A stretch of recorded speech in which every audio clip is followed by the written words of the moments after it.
माढा तालुक्यात केळी उत्पादक शेतकऱ्यांच्या अडचणींवर टेंभुर्णी इथं राज्याचे फलोत्पादन मंत्री भरत गोगावले यांच्या उपस्थितीत विचार विनिमय बैठक घेण्यात आली।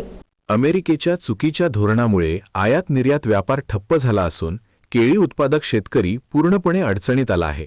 उत्पादनावर खर्च जास्त असून नफा काहीच नाही।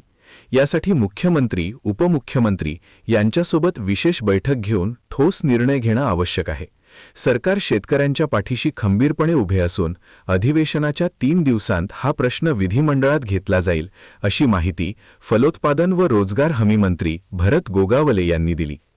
करमाळा व माढा तालुक्यातील फळबाग शेतकऱ्यांच्या अडीअडचणी जाणून घेण्यासाठी टेंभुर्णी येथे केळी फळबाग शेतकरी, व्यापारी, कंपनी प्रतिनिधी यांची विचारविनिमय बैठक आयोजित करण्यात आली। या बैठकीत मंत्री श्री गोगावले मार्गदर्शन करत होते। यावेळी आमदार अभिजित पाटील, संजय कोकाटे, कृषी अधीक्षक शुक्राचार्य भोसली, उपविभागीय कृषी अधिकारी संजय वाकडे, तालुका कृषी अधिकारी हनुमंत बोराटे, तंत्र अधिकारी अभिजित देडे तसेच मान्यवर अधिकारी व शेतकरी उपस्थित होते। कृषी विभागाने शेतकऱ्यांना पूर्ण सहकार्य करावे तसेच केळी व द्राक्ष उत्पादकांना भाऊसाहेब फुंडकर फळबाग योजनेत सहभागी करून घेण्याबाबत चर्चा होईल।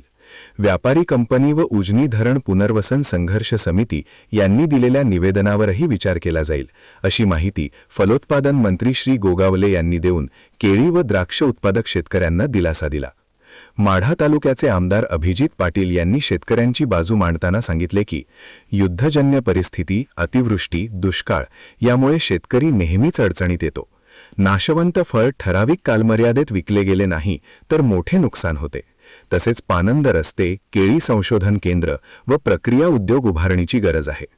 प्रारंभी जिल्हा अधीक्षक कृषी अधिकारी शुक्राचार्य भोसले यांनी जिल्ह्यातील भाऊसाहेब फुंडकर फळबाग योजनेची माहिती देऊन जिल्ह्यातील फळबाग क्षेत्रात होत असलेल्या वाढीविषयी सांगितले।